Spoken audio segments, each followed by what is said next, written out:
Friends, welcome back to civil by 2.0 official YouTube channel. Friends, काफ़ी लंबे time के बाद वीडियो बना रहा हूँ क्योंकि प्रिपरेशन में बिजी था। अब यहाँ पे आप लोग जैसे कि आप लोगों ने डीडीए जेई का फॉर्म फिलअप किया होगा तो उसका प्रीवियस ईयर क्वेश्चन चाहिए आपको। तो इस वीडियो में DDA civil JE previous year question paper 2018 में जो 4 शिफ्ट में हुई थी सभी सेट के क्वेश्चन का सोल्यूशन कराया जाएगा यहाँ पे। और इस वीडियो में ब्रांच पेपर का सोल्यूशन कराया जाएगा। टोटल आपको 100 टेक्निकल क्वेश्चन 80 पूछी जाती है और नॉन टेक 40 पूछी जाती है। तो इस वीडियो में 80 क्वेश्चन को इसका सोल्यूशन कराया जाएगा। अगर आप इसका पीडीएफ आपको चाहिए तो आप टेलीग्राम ग्रुप सिविल बज 2.0 में ज्वाइन कर सकते हैं। तो चलिए वीडियो को स्टार्ट करते हैं। तो फ्रेंड्स, ये रही जो 23 तारीख को हुई थी एग्ज़ाम 2018 में, 23 अप्रैल 2018 में, उसकी फर्स्ट शिफ्ट की ये क्वेश्चन है 9 AM से 11 AM के बीच में जो हुआ था। अगर आप चैनल पे नए हैं तो चैनल को सब्सक्राइब जरूर कर दें सिविल बज 2.0 को, और टेलीग्राम पे नहीं जुड़े हैं अभी तक तो सिविल बज @civilbuzz2 में ज्वाइन कर सकते हैं। चलिए नंबर 1 क्वेश्चन से शुरू करते हैं। फर्स्ट क्वेश्चन है the difference between the total head line and hydraulic grade line represent the. तो फ्रेंड देखिए, बर्नौली थ्योरम के according pressure by unit weight plus datum head plus V² by 2G is equal to constant होता है। तो इसको total को बोलते हैं टोटल हेड लाइन, टोटल या फिर टोटल एनर्जी लाइन या फिर टोटल ग्रेड लाइन जो बोल सकते हैं। और ये पूरा को बोलते हैं टोटल हेड लाइन और इन दोनों को मिला के बोलते हैं हाइड्रोलिक ग्रेड लाइन। तो बोल रहा है कि डिफरेंस बिटवीन, तो अगर पूरा में से इन को घटा दिया जाए तो बचेगा कौन सा, V² बाय 2G। तो ये कौन सा हो जाएगा, वेलोसिटी हेड हो जाएगा। तो right answer option number D 4। Question number 2 यहाँ पे देखिए,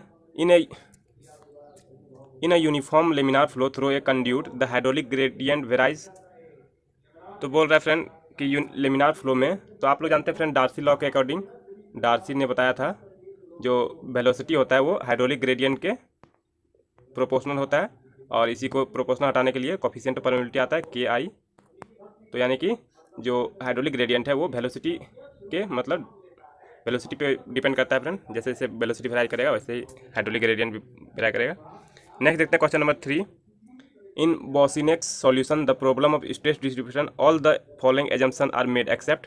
बोला है फ्रेंड इसमें से सभी उसके एजम्पशन है, एक को छोड़कर तो उसको बताना है। तो देखिए बोला गया soil mass is semi infinite, तो इसमें एजम्पशन ये था friend elastic modulus of soil is constant, ये भी था।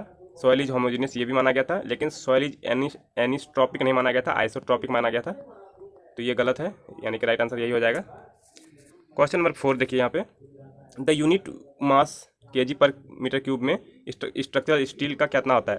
तो 7850, ये तो आपको याद रखना होगा फ्रेंड, ये बहुत ही बेसिक क्वेश्चन है। क्वेश्चन नंबर 5 देखिए, which of the following is false about gravity type filter used for water purification. तो बोल रहा है कि कौन सा इसमें फॉल्स है। तो यहाँ पे बोला गया फ्रेंड कि कोगुलेशन इज नॉट एसेंशियल, जबकि एसेंशियल होता है, तो यही फॉल्स है।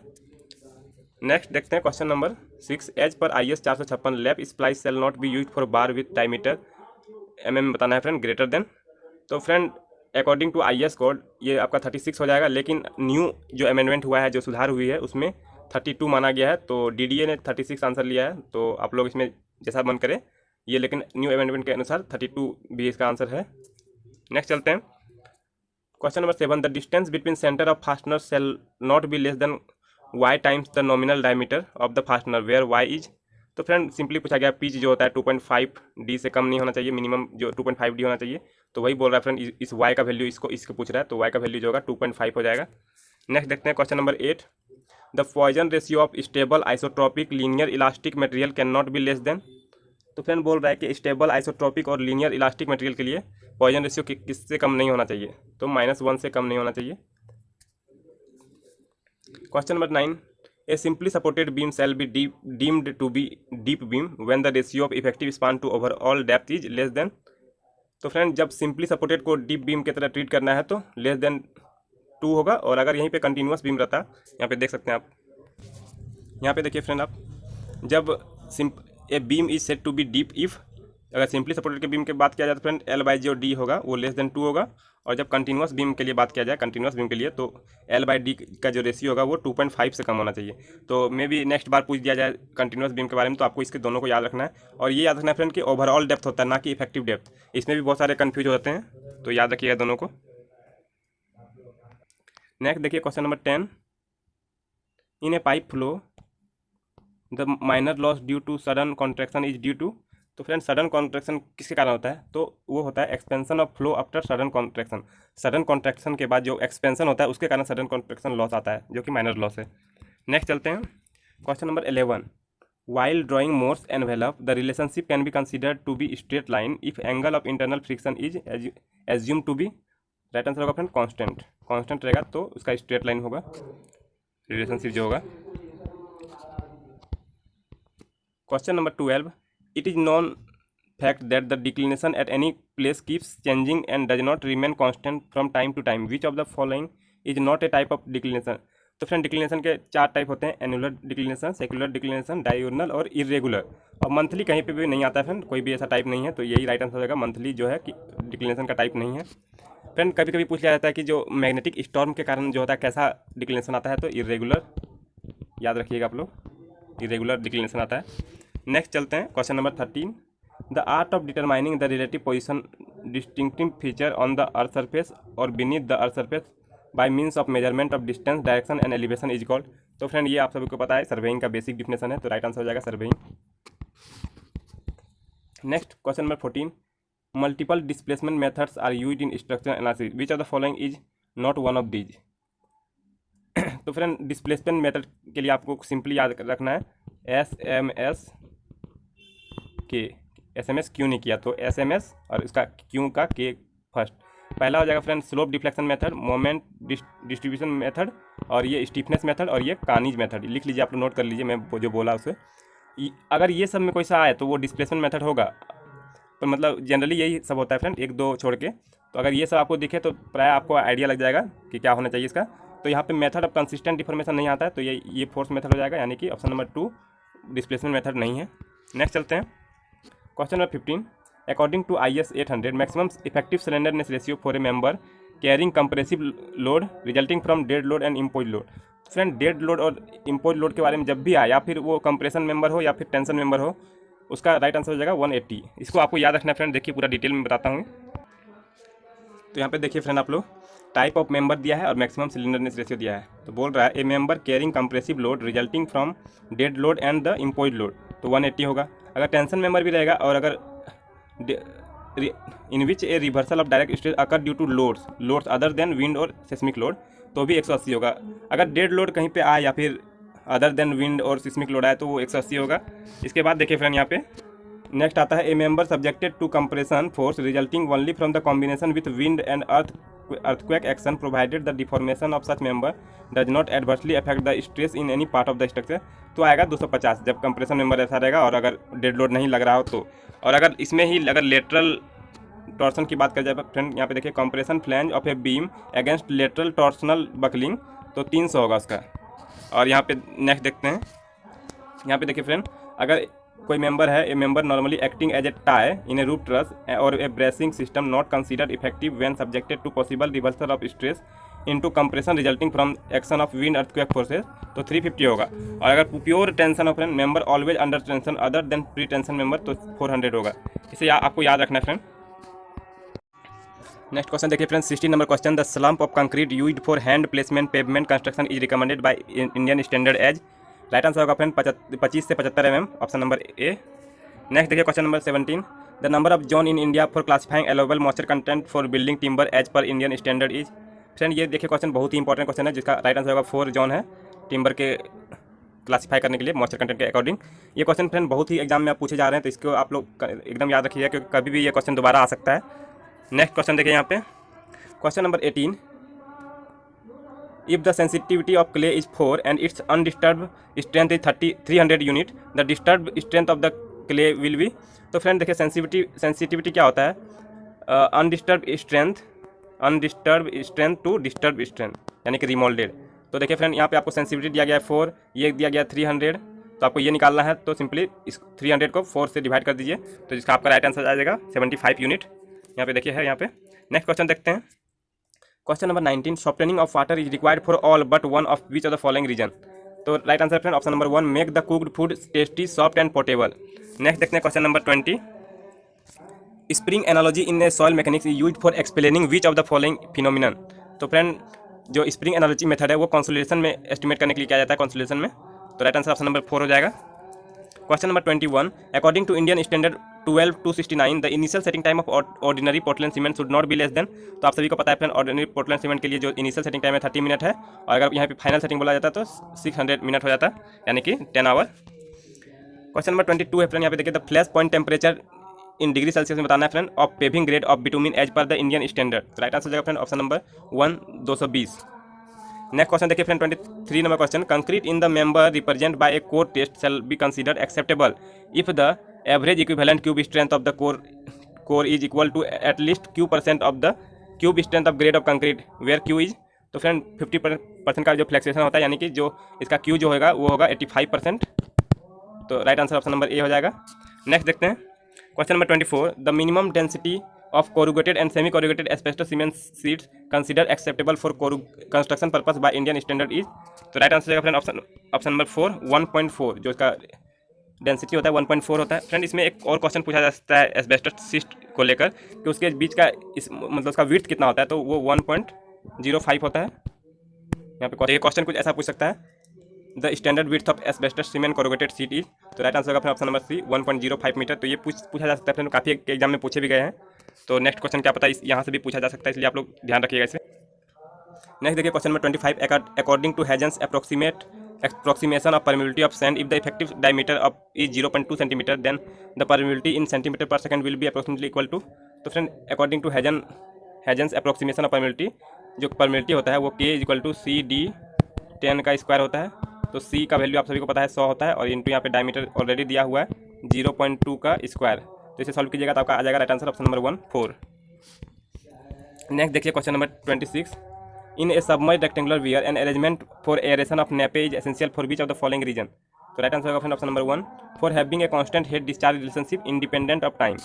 नेक्स्ट चलते हैं question number 27, during the purification of water if chlorine is applied beyond the stage of break point then the water is called. तो फ्रेंड जहाँ पे ब्रेक करता है हमारा मतलब क्लोरीन पॉइंट पे, जिसपे मतलब इसके बाद डिजल्व करने पे वो रेसाइडियल क्लोरीन हो जाता है, तो उस पॉइंट के बाद अगर आप क्लोरीन अप्लाई कीजिएगा तो उसे बोलते हैं सुपर क्लोरीनेटेड। अब यहीं पे एक सवाल पूछा जाएगा प्रश्न कि जो क्लोरीन को अप्लाई करने जो करते हैं उसका उस प्रोसेस को क्या बोलते हैं, तो उसको हाइपोक्लोरिनेशन बोलते हैं, हाइपोक्लोरिनेशन। याद रखिए आप लोग। Question number 28, which of the following turbine have the least specific speed. तो फ्रेंड सबसे पहले तो आपका दो तरह का टर्बाइन होता है, इम्पल्स और रिएक्शन, इम्पल्स एंड रिएक्शन। और इम्पल्स में आते हैं पेल्टन, और भी बहुत सारे आते हैं, लेकिन पेल्टन मेनली आते हैं, और रिएक्शन में फ्रांसिस और कैप्लन एंड प्रोपेलर आते हैं। तो इसमें इम्पल्स हो जाएगा फ्रेंड, स्पेसिफिक स्पीड का लो होता है। तो राइट आंसर हो जाएगा ऑप्शन नंबर 4। पेल्टन भी इसका आंसर होता है जब इम्पल्स नहीं होता तो, लेकिन मोस्ट एप्रोप्रिएट आंसर है इम्पल्स। नेक्स्ट चलते हैं question number 29, a real fluid is one which has viscosity. Right answer option number 2। Question number 30, in reinforced concrete wall, यानी कि मेसनरी वॉल बोला जा रहा है friend, ratio of effective height to thickness is limited to design code to. तो right answer का friend masonry wall के लिए आप सभी को पता है 30 होता है। तो right answer option number 2। Question number 31 यहाँ पे देखिए, in certain project minimum specified cement content is 370 kg per metre cube due to failure in the aggregate crushing and screening plant the project management is left with only 10 mm aggregate and sand, how will it affect the minimum cement content requirement. तो right answer का option number 2, the cement content will have to be increase by 40 kg per metre cube. Next देखते हैं question number 32, in a 10 metre side square shaped sedimentation tank the flow rate is 100 metre cube per hour and if the depth of water is 2 metre the detention time is, hour में पूछा है friend. तो friend आपको अगर ऐसा question अगर exam में ना आए तो उसका यूनिट से उसको सॉल्व करना है। तो देखिए यहाँ पे मीटर क्यूब पर आवर है, और यहाँ पे एरिया इससे निकल सकता है, और यहाँ पे लेंथ है तो वॉल्यूम निकल जाएगा। अब वॉल्यूम में जब क्यू को डिवाइड कीजिएगा तो वहाँ पे टाइम आपका आ जाएगा। तो वॉल्यूम देखिए फ्रेंड, एरिया हो गया 10 × 10 यानी कि 100, और यहाँ पे 2L दिया है, यानी कि L या फिर H बोल लीजिए, 2 मीटर दिया है। तो जब यहाँ पे वॉल्यूम निकालिएगा तो यहाँ से आपका 200 आ जाएगा, और जैसे 200 आएगा तो आपको यहाँ पे देखिए डिटेंशन टाइम निकालना है T, तो T निकालना है तो वॉल्यूम बाय Q, और यहाँ पे देखिए 200 आया था और आपका 100 दिया हुआ है, तो यहाँ कट जाएगा तो बचेगा 2, तो 2 आवर राइट आंसर हो जाएगा इसका, ऑप्शन नंबर 3 राइट आंसर है। Question number 33, according to Indian standard 9103 the minimum water reduction achieved using a super plasticizing admixture is. तो राइट आंसर का option number 1 20%। Super plasticization minimum water reduction जो होता है 20% से ज़्यादा ही होता है, तो 20% मिनिमम होता है फ्रेंड। नेक्स्ट क्वेश्चन देखते हैं 34 number question. A 9 metre long slab is cast on first of this month according to the standard on which day can props to the slab be remove. तो friend slab के case में पूछा गया, तो आप सभी को पता है स्लैब के केस में 4.5 मीटर से ज़्यादा होने पर 14 डे के बाद रिमूव किया जाता है। तो यहाँ पे राइट आंसर हो जाएगा 14, क्योंकि पहले तारीख को किया गया था, 14 तारीख को इसका रिमूव किया जाएगा। तो यहाँ पे पूरा डिटेल देख लीजिए फ्रेंड्स का। यहाँ पे देखिए फ्रेंड टाइप ऑफ फॉर्मवर्क है, और यहाँ पे मिनिमम पीरियड बिफोर जो रिमूव करेंगे, तो वो देखिए अगर वर्टिकल फॉर्मवर्क रहे to column walls and beam तो 16 से 24 घंटे में उसे रिमूव कर देंगे। Soffit formwork to slab 3 day में, soffit formwork to beam 7 day में। अगर prop to the slab for spanning up to 4.5 metre तो 7 डे में, prop to the slab for spanning over 4.5 metre तो 14 डे में। यही क्वेश्चन पूछा गया था फ्रेंड। और इसके बाद देखिए यहाँ पे props to beam and arches spanning up to 6 metre तो 14 डेज में। अगर 6 मीटर से ज़्यादा हो जाएगा तो 21 डे में। तो ये सब आपको याद रखना है फ्रेंड, इससे हमेशा एक क्वेश्चन बनते हैं एग्जाम में, तो आपको याद रखना है। नेक्स्ट क्वेश्चन देखिए यहाँ पे question number 35। In case of weld using lab joint minimum lab should not be less then 4 times. तो आप सभी को पता है 40 और 40 विच एवर इज लेस। तो यहाँ पे 4 time the thickness of thinner part joint और T whichever is more पूछा है फ्रेंड, क्योंकि यहाँ पे तो यहाँ पे टी के बारे में पूछा गया, तो टी यहाँ पे देखिए 40 था, तो ये राइट आंसर हो जाएगा option number 3 40। Question number 36। The minimum cement content for a ship dock under water construction with 40 aggregate is prescribed by the Indian standard is. Right answer option number 1 350। Next question number 37 देखते हैं। Which of the following is not a quality control test of cement. तो friend आप सभी को पता है soundness test, normal consistency test और compressive strength test सभी क्वालिटी कंट्रोल टेस्ट हैं, एक्सेप्ट स्लम्प, क्योंकि स्लम्प से वर्केबिलिटी टेस्ट करते हैं फ्रेंड। ये फ्रेश कंक्रीट का ये प्रॉपर्टी है, तो ये क्वालिटी कंट्रोल टेस्ट नहीं है। नेक्स्ट चलते हैं question number 38। For uniformly graded soil the coefficient of uniformity is. Right answer option number 1 next देखते हैं question number 39। The maximum surface drying time for class A type plastic emulsion paint as per Indian standard is. Friend ये भी question काफ़ी common होते जा रहा है, तो राइट आंसर उसका हो जाएगा ऑप्शन नंबर 1 45। यहाँ पे पूरा डिटेल देख लीजिए फ्रेंड, क्या पता आपको क्लास नेक्स्ट बार में दूसरा क्लास का पूछ लिया जाए। तो यहाँ पे देखिए, तो यहाँ पे देख सकते हैं friend as per IS 15489 2004 maximum surface drying time for class A and class B type plastic emulsion paint is 45 minute. Maximum surface drying time for class C and class D type plastic emulsion paint is 90 minute. Maximum hard drying time for class A and class B type plastic emulsion is 240 minute.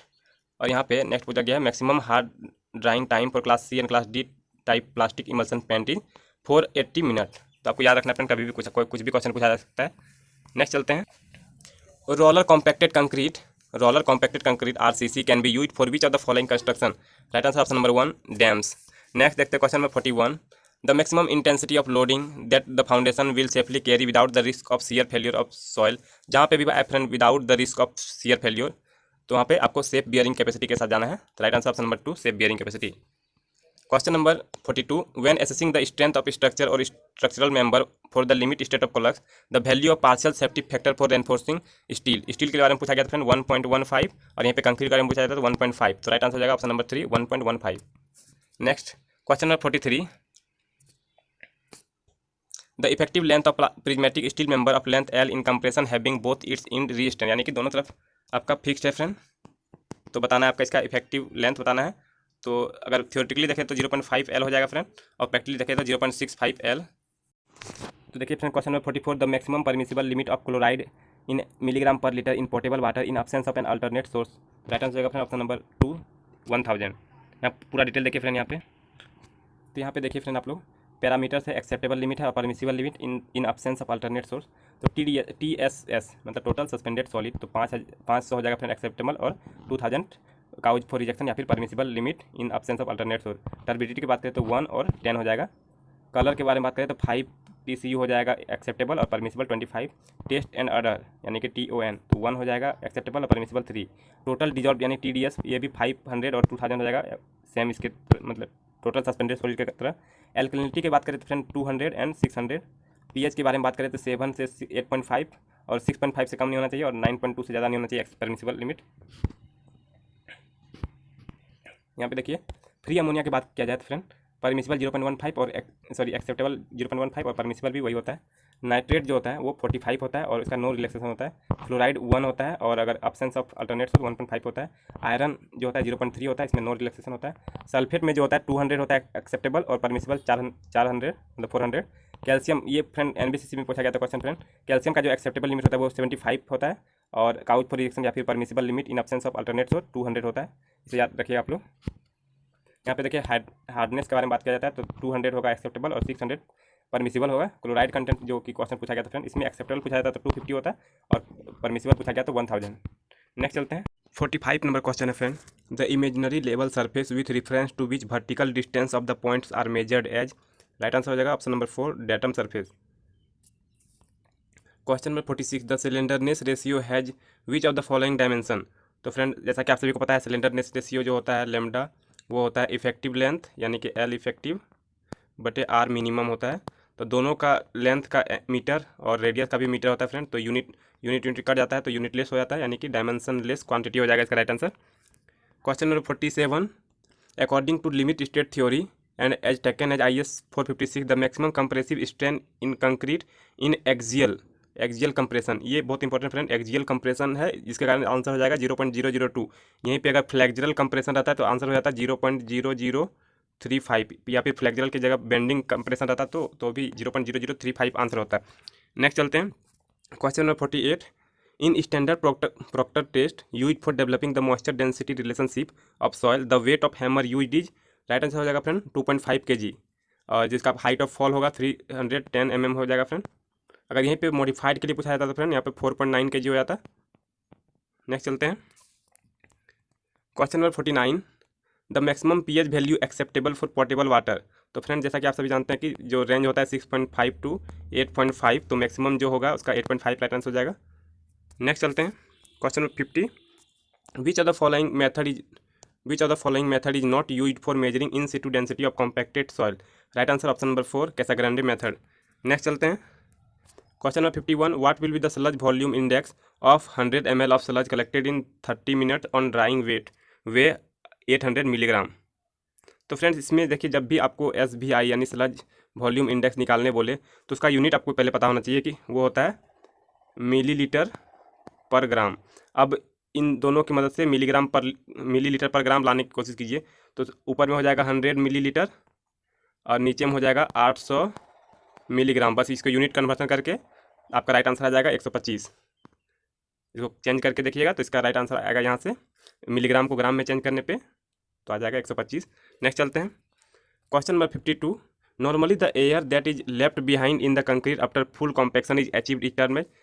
Friends जब full compaction कर दिया जाता है उसके बाद भी अगर air रह जाता है कंक्रीट में तो उसको बोलते हैं इंट्रैप्ड एयर। नेक्स्ट चलते हैं। Question number 53 the area under stress strain curve of for a material is usually to estimate the. तो फ्रेंड बोला गया है कि अगर स्ट्रेस स्ट्रेन कर्व है, जैसा कि आप सभी जानते हैं माइल्ड स्टील का कुछ ऐसा होता है, तो इसी के जो एरिया पूछा जा रहा है फ्रेंड कि इस एरिया को क्या बोलते हैं, तो इस एरिया को बोलते हैं friend energy required to cause failure. इसको टफनेस भी बोलते हैं फ्रेंड, लेकिन मोस्ट अप्रोप्रिएट आंसर जो है वो है energy required to cause failure. अगर ये ऑप्शन मिल जाता तो हम लोग टफनेस ऑफ द मटेरियल के साथ जाते। यहाँ पे राइट आंसर हो जाएगा option number 2 energy required to cause failure. Question number 54 when corrosion of steel embedded in concrete takes place the volume of rust is usually p times that of original volume of steel where p is। बोल रहा है friend rust और corrosion लगने के कारण जो original volume होता है वो उसमें क्या परिवर्तन आता है, क्या उसमें चेंजेस आते हैं, तो वो अपने ओरिजिनल वॉल्यूम का 2 to 4 टाइम्स हो जाता है। नेक्स्ट देखते हैं question number 55 an RCC column will considered as cylinder when the ratio of effective length to depth ratio is. Right answer option number 1 12 and effective length in width direction to width ratio is also 12। Next देखते हैं question number 56 on contour map curve that are more or less equally spaced depict. तो friend जो थोड़ा बहुत equally spaced ही रहता है तो उसको यूनिफॉर्म स्लोप बोलते हैं। नेक्स्ट चलते हैं question number 57 while calculating bearing capacity for foundation water table is likely to permanently remain at level 20 metre for a square foundation of 5 metre then the correction factor for water table will be taken as. Right answer हो जाएगा friend इसका correction factor हो जाएगा 1। 20 × 5 करके divide 100 कर देना है तो 1 आ जाएगा। नेक्स्ट देखते हैं the water formation that are impermeable and contain water but are not capable of transmitting a significant quantity are called. Right answer हो जाएगा फ्रेंड एक्विक्लूड। बोल रहा है ये इम्परमेबल होता है लेकिन वाटर कंटेंट करता है और मतलब उसको पास नहीं करने देता, ट्रांसमिट नहीं करने देता है, उसको बोलते हैं एक्विक्लूड। इसका एग्जाम्पल हो जाएगा फ्रेंड क्ले। नेक्स्ट चलते हैं। Slate is a type of, right answer हो जाएगा फ्रेंड मेटामॉर्फिक रॉक है स्लेट। किसके मेटामॉर्फिक से बनता है फ्रेंड? तो सेल से बनता है स्लेट, सेल के मेटामॉर्फिज्म से बनता है स्लेट। नेक्स्ट चलते हैं। Question number 60। A potential degradation of concrete can happen if alkalis present in the cement react with, तो राइट आंसर हो जाएगा friend silica present in aggregate. अगर सिलिका से रिएक्ट कर जाएगा तो पोटेंशियल डिग्रेडेशन होने लगता है। Next question number 61। The abrasion resistance of mineral aggregate use for concrete making is usually measured using which of the following test method, तो right answer हो जाएगा फ्रेंड लॉस एंगल। इसका पूरा नाम ही है लॉस एंगल एब्रेशन टेस्ट, तो ऐसे भी याद रख सकते हैं। Question number 62। The horizontal angle between the true meridian and the survey line measured in clockwise direction is called, right answer option number 2 true bearing. Friend आप लोग बहुत सारे एजीमुथ में कन्फ्यूजन होता है, लेकिन बताते हैं आज एजीमुथ और ट्रू बियरिंग में। मान लिया जाए ये ट्रू नॉर्थ और ट्रू साउथ है, ट्रू साउथ है, तो फ्रेंड अगर कोई भी लाइन का अगर नियरेस्ट टू नॉर्थ मान लिया जाए यहाँ पे है कोई लाइन, अगर इस डायरेक्शन से ट्रू नॉर्थ से लिया गया है तो इसको बोलेंगे एजीमुथ, मतलब नियरेस्ट टू नॉर्थ देखना है हमेशा। और अगर इसका ऐसे करके लिया गया है तो ये हो गया ट्रू बियरिंग। ट्रू बियरिंग हमेशा क्लॉकवाइज होता है फ्रेंड, और एजीमुथ आइदर एंटी क्लॉकवाइज और क्लॉकवाइज हो सकता है। तो यही डिफरेंस है, बेसिक डिफरेंस है एजीमुथ और ट्रू बियरिंग में। नेक्स्ट चलते हैं। Question number 63। Which of the following method of layout of water distribution pipe is suitable for well planned road and street, right answer हो जाएगा friend option number 3 circular layout. Next देखते हैं question number 64। Which of the following exposure condition will a structural steel element be classified when expose to corrosive fumes, तो right answer होगा friend जब भी corrosive flume की बात है तो वेरी सीवियर के केस में आता है। नेक्स्ट देखते हैं question number 65। Which of the following is not a temporary adjustment of compass use for land surveying, right answer होगा friend option number 3 centre of the pivot coincide with geometrical centre of graduated ring.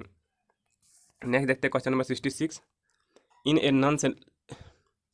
In a non-cellular, non-ribbed flat slab, the spacing of reinforcing bar shall be limited to a maximum of m times the thickness of the slab, where m is, तो friend ये सीधे कोडल provision है, आप लोग को याद रखना होगा। जब भी non cellular non ribbed flat slab में स्पेसिंग पूछा जाए तो वो 2 टाइम्स होता है friend thickness of the slab के।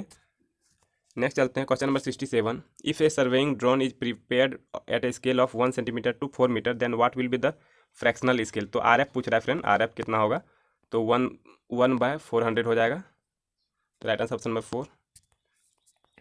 Question number 68। In a standard California bearing ratio test sample height is 125 mm, the difference between the initial and final dial gauge reading is found to be 0.125 mm, what is the expansion ratio, तो expansion ratio होता है friend difference in initial and final gauge by initial reading, तो 125 mm into 100, तो इसको जब solve कीजिएगा तो यहाँ पे 1000 आ जाएगा और यहाँ पे कट जाएगा, तो यानी 0.1 आएगा आंसर इसका फाइनल।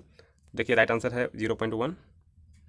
नेक्स्ट देखते हैं question number 69। Rank the following usual range of hydraulic conductivity in descending order, यानी कि बढ़ते क्रम से, मतलब बड़ा पहले जिसका हायर होगा वैल्यू कंडक्टिविटी का हाइड्रोलिक कंडक्टिविटी उसको पहले लिखना है। तो यहाँ पे देखिए सबसे ज़्यादा होता है वेस्कुलर बेसाल्ट का, तो ए है पहले, इसके बाद है फ्रैक्चर्ड मेटामॉर्फिक रॉक डी, इसके बाद है लाइमस्टोन, इसके बाद है सैंडस्टोन, तो right answer option number 3 ADCB। Next देखते हैं question number 70। A propped cantilever beam of span L when loaded with a uniformly distributed load of intensity P will have a bending moment M at the fixed end where M is, तो friend बोला गया है एक प्रोप्ड cantilever beam है जिसमें UDL लगा हुआ है, यहाँ पे P एक्चुअली लिया है P इंटेंसिटी फ्रेंड, और ऑप्शन आंसर दिया है W के टर्म में, तो यहाँ पे देखना है ये यहाँ पे प्रोप्ड कैंटिलीवर बीम ऐसा दिया हुआ है, आपको पूछ रहा है यहाँ पे जो बेंडिंग मोमेंट का वैल्यू आएगा M, उसका M का वैल्यू क्या होगा। तो देखिए फ्रेंड यहाँ पे सॉल्यूशन है, तो फ्रेंड ये देखिए सॉल्यूशन यहाँ पे दिया हुआ है, यहाँ पे देख सकते हैं आप लोग। पहले तो यूडियल के केस में इतना डिफ्लेक्शन आएगा इस पॉइंट पे, और रिएक्शन के लिए इतना आएगा अपवर्ड डायरेक्शन में, दोनों को इक्वेट करेंगे तो यहाँ रिएक्शन का वैल्यू निकल जाएगा, और इस रिएक्शन का वैल्यू निकल गया, ये दिया हुआ है, तो यहाँ पे मोमेंट आसानी से निकल सकता है, तो मोमेंट का वैल्यू WL²/8 आएगा। नेक्स्ट देखते हैं, तो यहाँ पे देख सकते हैं friend right answer option number D WL²/8 है। नेक्स्ट देखते हैं question number 71। Which of the following is not a method of balancing consecutive coordinates of a theodolite traverse, तो फ्रेंड एक्सिस मेथड आप सभी पता है कि होता है, बॉडीज मेथड भी होता है, ट्रांजिट रूल भी होता है, सिम्पसन्स मेथड नहीं होता, ये एरिया और वॉल्यूम कैलकुलेशन के लिए होता है। राइट आंसर हो जाएगा option number 3। Question number 72, a rectangular bar is subjected to torsion, what will be the location of the maximum shear stress. Friend ये तो आपको मुंह में एकदम याद हो जाना, दीवान पे रहना चाहिए फ्रेंड। ये हमेशा बहुत ही एग्जाम, लगभग 20-40 बार एग्जाम में पूछा जा चुका है। Middle of the longer side right answer है इसका। Question number 73, which of the following method of is suitable for plan table surveying a township where a clearing are rare and distinct views are seldom available. Right answer हो जाएगा friend traversing method, option number 4। Next देखते हैं question number 74, the average net mass of cement per bag in India. तो एक bag का आपको पता है फ्रेंड कितना वेट होता है, तो right answer option number 4 50 kg। और अगर इसमें वॉल्यूम पूछ लिया जाए तो फ्रेंड 1 kg, एक बैग का जो वॉल्यूम होता है वो 0.035 होता है litre, sorry metre cube. Next देखते हैं question number 75, as the water to cement ratio increase the flexural strength of concrete. Right answer decreases. आप सभी को पता है friend water cement ratio strength के इन्वर्सली प्रोपोर्शनल होता है, इसलिए डिक्रीज हो जाएगा। Question number 76, observation on hydraulic jump had were made and it was observed that the sequence depth ratio is 5, thus this jump can be classified as। तो friend यहाँ पे देखिए y2/y1 का रेशियो दिया हुआ है 5, तो इसका यूज करके आपको पहले फ्रॉड नंबर निकालना होगा। फ्रॉड नंबर निकालने के लिए इस फॉर्मूले का यूज करना होगा फ्रेंड। तो देखिए फ्रेंड ये आपको ये इसका वैल्यू दिया हुआ है 5, इस यहाँ पे 5 पुट करके आपको पहले फ्रॉड नंबर का वैल्यू निकालना पड़ेगा। तो यहाँ से फ्रॉड नंबर का वैल्यू जो आएगा 3.8 के समथिंग आएगा लमसम में, तो लगभग यानी कि 4 मान लीजिए। अब 4 किसके बीच में आता है फ्रेंड, ये ऑसिलेटिंग जंप के बीच में आता है 2.5 से 4.5 तक। तो यहाँ पे आंसर हो जाएगा देख लीजिए यहाँ पे राइट आंसर हो जाएगा ऑसिलेटिंग जंप। यहाँ पे कैलकुलेशन करके देख लीजिएगा फ्रेंड, मैंने कैलकुलेशन किया है इसलिए मैंने आपको बता दिया यहाँ पे। नेक्स्ट चलते हैं यहाँ पे देखिए question number 77, as per the terminology use for timber the angle between the face of cutter and the line joining the cutting edge to the centre of block is term. Right answer हो जाएगा friend option number 1 cutting angle. Question number 78, a soil was tested in national research centre and its liquid limit is 15%, plasticity index is found to be 3%, according to Casagrande plasticity chart which soil type is this. तो यहाँ पे देखिए friend सबसे पहले आपको यहाँ पे liquid limit दिया हुआ है, तो ए लाइन का आपका इक्वेशन निकालना है जो आईपी का वैल्यू होता है 0.73 WL-20। तो यहाँ से जो वैल्यू निकल के आएगा फ्रेंड 20, यहाँ से वैल्यू निकल के आएगा तो 3% से लेस आएगा, तो ये पहले सिल्ट केस में जाएगा यानी कि एम हो जाएगा। और यहाँ पे ऑलरेडी ये लिक्विड लिमिट 15% है फ्रेंड, यानी लो है, तो ML हो जाएगा यानी कि सिल्ट विथ लो कंप्रेसिबिलिटी या फिर लो प्लास्टिसिटी जो भी बोलिए। तो ऑप्शन नंबर ए राइट आंसर हो जाएगा। नेक्स्ट देखते हैं question number 79, if BOD in the beginning and in end of test respectively are 13 and 8 ppm, if dilution factor is 100 then 5 day BOD will be। तो friend क्या होता है friend यहाँ पे 5 डे जो BOD होता है वो होता है इनिशियल, रुकिए फ्रेंड यहाँ पे ऐसा लिखता हूँ, होता है initial minus final into dilution factor. तो यहाँ पे इनिशियल 13 है, 13 माइनस 8 इंटू 100, तो आ जाएगा यहाँ पे आपका 500। नेक्स्ट देखते हैं question number 80, the estimated value of elastic modulus in GPA of concrete M65 grade IS 456 would be approximately. तो फ्रेंड आप सभी को पता है यहाँ पे इलास्टिक मॉडुलस जो E निकालते हैं वो 5000 रूट अंडर FC के निकालते हैं, और आपको यहाँ पे FC के लगभग 64 मान लीजिए, यहाँ तो यहाँ से 8 निकल के आ जाएगा, और 8 इंटू 5 हो जाएगा 40, और यहाँ पे GPM निकालना है फ्रेंड, तो ये 40 ही हो जाएगा। तो राइट आंसर ऑप्शन नंबर 3। तो फ्रेंड ये थी ब्रांच पेपर की सॉल्यूशन। बाकी यहाँ पे देखिए आपका रीजनिंग 10 क्वेश्चन पूछे जाते हैं, 10 क्वेश्चन पूछे जाते हैं। यहाँ पे देखिए पहला, इसे मैं सॉल्यूशन नहीं कराया हूँ, अगर आप बोलिएगा इसका भी सॉल्यूशन बता दूंगा। यहाँ पे ये देखिए जीके है। तो फ्रेंड यहाँ पे देखिए रीजनिंग के 10 क्वेश्चन हैं यहाँ दिए गए, मैं नेक्स्ट वीडियो में इसका सॉल्यूशन करा दूंगा। 10 क्वेश्चन है रीजनिंग के, 10 क्वेश्चन है जीके मैथ के, और यहाँ पे देखिए 10 क्वेश्चन है जनरल अवेयरनेस के, जिसमें जीके जीएस सब मिला हुआ है, और 10 क्वेश्चन इंग्लिश के हैं, इंग्लिश लैंग्वेज के यहाँ पे देख सकते हैं 10 क्वेश्चन इंग्लिश लैंग्वेज के हैं। सभी का सॉल्यूशन मैं करा दूंगा। तो फ्रेंड मिलते हैं नेक्स्ट वीडियो में। अगर आप चैनल पे नए हैं तो सब्सक्राइब कीजिए, और जितने हो सके अपने दोस्तों के साथ शेयर कीजिए। Thank you for watching the video.